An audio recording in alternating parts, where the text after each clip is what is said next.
Barbell deadlifts, barbell squats, overhead press, lat pull down, chest press. And when you're ready to stop, repeat. That's how we climb Olympia. When you push that extra rep, when you pull another set, when you lift that one last rep, you will climb the mountain and no one will forget. Bring on the build with the NASM Physique and Bodybuilding Coach Program. You're listening to the NASM-CPT Podcast with Richey, winner of the Share Care Emmy Award for Social Storytelling and the official podcast of the National Academy of Sports Medicine. Hey, y'all, and welcome to the NASM-CPT Podcast. My name is Richey, and today is a crazy story, and it doesn't really have anything to do with personal training, which is what this show is about. However, the issue is far more pervasive than I initially thought. It started when my wife was out of town and she came back. And when she flies, she gets those magazines, the garbage magazines of, who is hot in Hollywood right now and who wore it best. Fine, whatever. That's her thing. When she flies, she loves it. I get it. But she comes back and my wife asked me, she goes, have you ever heard of Ozempic? And I was like, yeah, of course, that commercial. And let me also add that commercial for people like me. I'm type 2 diabetic. So yes, I am familiar with the commercial, even to the point that when my middle child was younger, he wrote down the name of a type 2 diabetes drug when he saw it on TV because he knew I had it and he wanted to make sure that I got it if I needed it. This is something that will help you, Dad. Super sweet, great kid. Listen, I said, yeah, I'm familiar with it also because it's got a heck of a jingle. If you know that commercial, it gets to your head, right? And so she said, well, did you hear about people using it for weight loss? And I said, yes. And how, you asked, did I hear about this? Well, first of all, it has been on the news, but I have clients who have asked me if I'm familiar with people using Ozempic for weight loss. And I said, yes, I've heard about it. So anyway, she said, well, did you hear also that type 2 diabetic patients do not have access because the supply has been used up for people in Hollywood. And now that Hollywood has been doing it to cut weight for films and for movies and for TV shows and for videos, music videos, they've been using it to cut weight. And now people outside of Hollywood are going, yo, let me get some of that. How can I get in on that good stuff? And the problem is that people with type 2 diabetes, they've ruined the supply chain so much, the diabetic patients can't actually have access to their medication. Read a story about one person who couldn't get access to their Ozempic, and they then had to start them on insulin to control their blood sugar. All right. Used to train a person. I used to train not a person, with a person years ago. And this is the exact same night that my wife came home and she talked about it. And this friend hit me up on Instagram and she says, hey, Rick, can you do a story on Ozempic? There are a lot of people using it for weight loss and I'm being asked by clients about it. I'm concerned about it. Can you do a podcast about it? And I thought, oh my gosh, this is just back-to-back talks about it. So as I'm getting ready to talk about this, and I bring it up to a client of mine, the client mentions to me, I just say, hey, listen, have you heard the story about Ozempic, which is the name brand? I'm going to talk a little bit more about what the generic brand is, what's another name brand, what it's used for, what it does, and get into this a little bit. So we're going to chat about it. But I said, have you heard about it being used for weight loss? And this client of mine says, I have. And I said, really? And he goes, yeah, because I know at least 10 people that are taking it. And I thought, whoa, pump the brake. I was shocked. I said, 10 people in general that you could have conversation. I don't have that many friends that I could have that conversation with, but 10 people.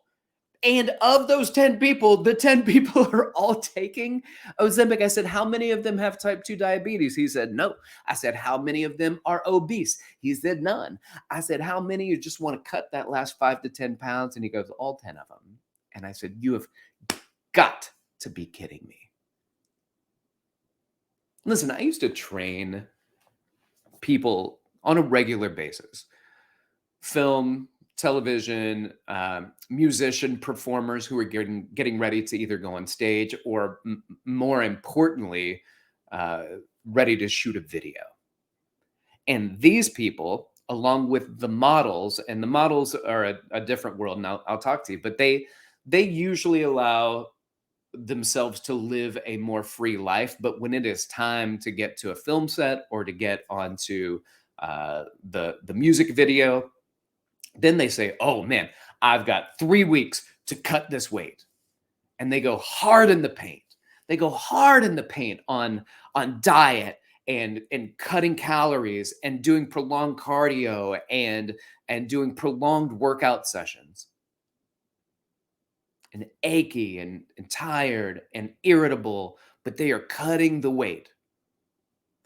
I have had models, on the other hand, who have come to me and their agents told me that they need to lose 5 or 10 pounds. And when I look at them, I think, you might be healthier going the other direction with that 5 or 10 pounds. But their job is their job and my job is my job. And I want to help them be successful. I wouldn't look at Christian Bale or Tom Hanks and be like, you shouldn't lose all that weight for that movie role that you're playing Wilson or that you're playing the pianist or what. Like, that is your job. So I do it. I do my job to help them do theirs. But I do my job in a healthy way, and certainly has nothing to do with prescription medication. All right. So here's what I'm saying. As I go through this, there are a lot of people, what I'm saying, who don't need to lose weight that will take this moment to be like, I've tried really hard to cut those last 5 to 10 pounds and I just can't do it. Let me start taking this weight loss drug. This is going to be important and I'm going to come back to it. All right. But just stay with me and let's just talk about what this is. So first, Ozempic is a type 2 diabetes drug. There's another drug called Wegovy, which is it's like a higher dose version, and it is designed for weight loss patients, generally obese patients who have other confounding factors that we are concerned about, usually things like diabetes or heart disease. And that weight loss is a vital component of helping them with these other comorbidities. Now, these are name brands, and the drug is actually called semaglutide, and it is something known as a GLP-1 agonist. And it's like a glucagon agonist. In fact, here, let me read this. This is according to the Mayo Clinic. It says, weight loss can vary depending on which GLP-1 drug you use and your dose. Studies have found that GLP-1 drugs can lead to weight loss of about 5.5 to 15.8 pounds when using semaglutide. So studies found people using semaglutide and making lifestyle changes lost about 33.7 pounds versus 5.7 pounds in those who didn't use the drug. Wow, that's a big deal. 10 to 15 pounds using the drug, lifestyle changes using the drug, 33.7 pounds, and those who didn't take the drug at all, losing 5.7 pounds. That's amazing. Well, how does it work? First of all, it increases insulin levels. It slows gastric emptying. And this is according to Novo Nordisk's website, who is the maker of this brand. right? Of Ozempic. So increases insulin levels, slow gastric emptying. So it slows down how quickly food leaves the belly. And that's probably a really big one, followed by it decreases appetite. It decreases appetite. So it decreases appetite, it slows gastric emptying, and increases insulin levels. I'm not sure how increasing insulin levels actually affects the weight loss, but certainly the gastric emptying and the decrease in appetite do, because glucagon is a hormone made in the alpha cells of the pancreas. The insulin is made in the beta cells, and I've talked about that on the show multiple times. And so it is an agonist of that. It slows it. It pumps the brakes on the hormone that makes you hungry. And studies concerningly have not been done in populations that are not obese and that do not have type 2 diabetes. That's a concern. And you listen to the list of the issues, the side effects that can happen. They're pretty big for the people that the drug is designed for. And now we've got people taking it that it's not designed for. So I brought this up this morning, actually, to a retired ER physician client of mine. And he says he's not surprised. And throughout his many years as an ER physician, there have been so many pharmaceutical fads that have been taken on by general population. Taken on by the general population for whom this is not designed for. So this is not the first time it's happened. And the problem is they show up in the ER sometimes and they have metabolic diseases or other similar issues. So you're taking things that is not designed for. And so there are people who are willing to do this, to try. There are people who do anything to lose, to cut an extra few pounds. And if you look at it without insurance, this is how much it costs. If you have insurance, you know that there's going to be a copay. You might pay $25 or something like that. Without insurance, $892. $892 per month. That's a monthly dose. So you're looking at 10,000, 12,000, close to $12,000 a year if you don't have insurance.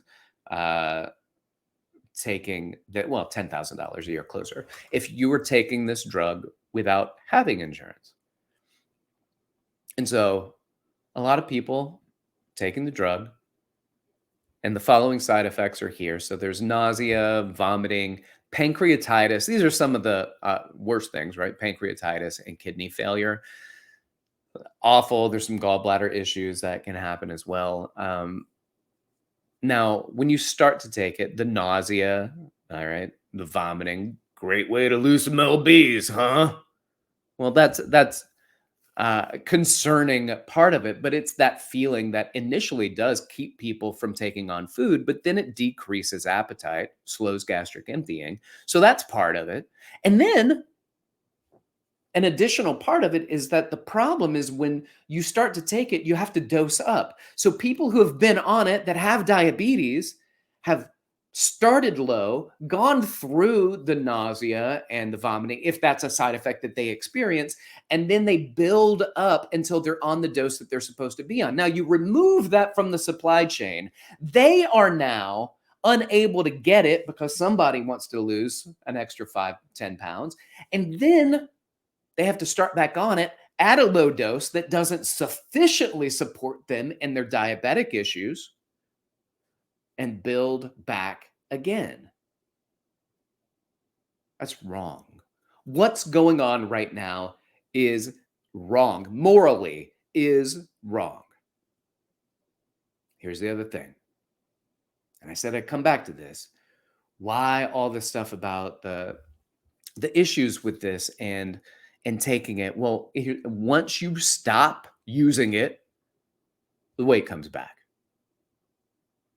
So you want to keep that weight out? Let's say the extra 5 to 10 pounds came off. Great. And you're thinking, I just need to keep it off. It's probably not going to happen. It's probably not going to happen.